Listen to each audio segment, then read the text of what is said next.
Hi friends, આજે આપણે husband અને પાપાવાળી કેક ડિઝાઇન બનાવતા શીખીશું.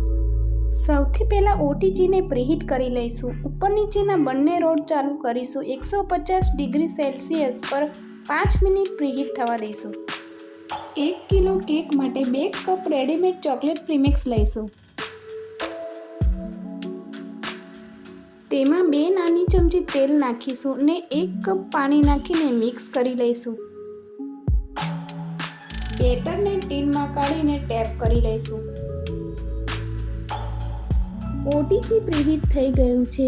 કેક ટીનને અંદર મૂકીને કન્વેક્શન મોડ ઉપર 150 ડિગ્રી સેલ્સિયસ પર 30 થી 40 મિનિટ બેક થવા દઈશું. 40 મિનિટ થઈ ગઈ છે. કેક બેક થઈ ગઈ છે. કેકને ઠંડી કરીને 3 લેયરમાં કટ કરી લઈશું.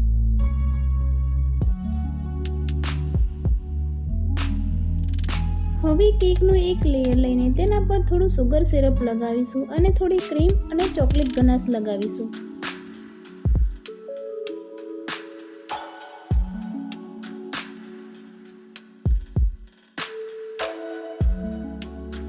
તેવી જ રીતે બીજા લેયર પર પણ લગાવી દઈશું.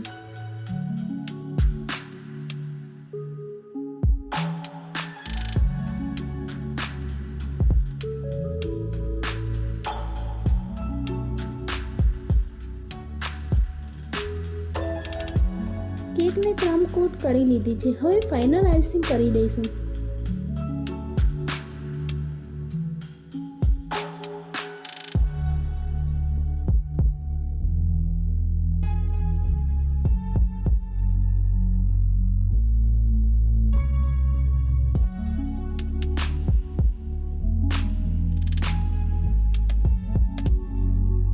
પેનટ નાઇફથી કેક ઉપર ડિઝાઇન કરી લઈશું. કેકની બોર્ડર પર બ્લુ કલરની ક્રીમ લગાવીશું અને પેલેટ નાઇફથી ડિઝાઇન કરી લઈશું.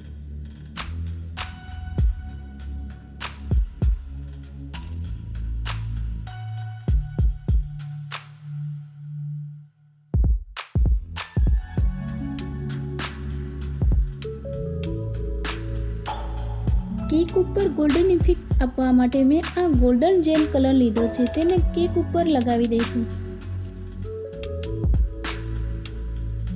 કેક ઉપર કોપરનો વર્ક લગાવી દઈશું.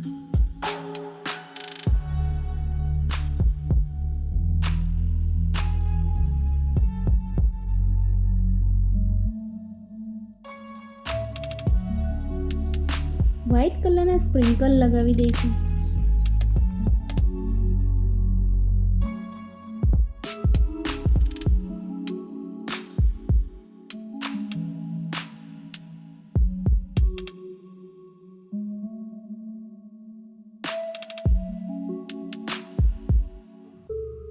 આ રીતે કેક ઉપર ચોકલેટથી હસબન્ડ અને પાપા લખી દઈશું.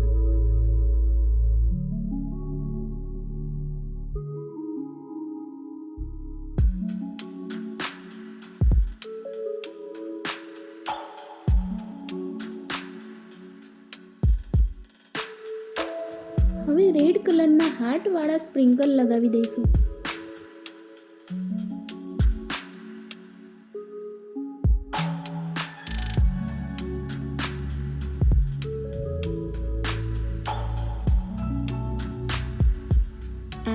સ્પેશિયલ હસબન્ડ અને પાપાવાળી કેક રેડી છે. જો તમને મારી આ રેસીપી ગમી હોય તો લાઈક કરો, સબસ્ક્રાઈબ કરો અને બેલ આઇકનને જરૂર દબાવો.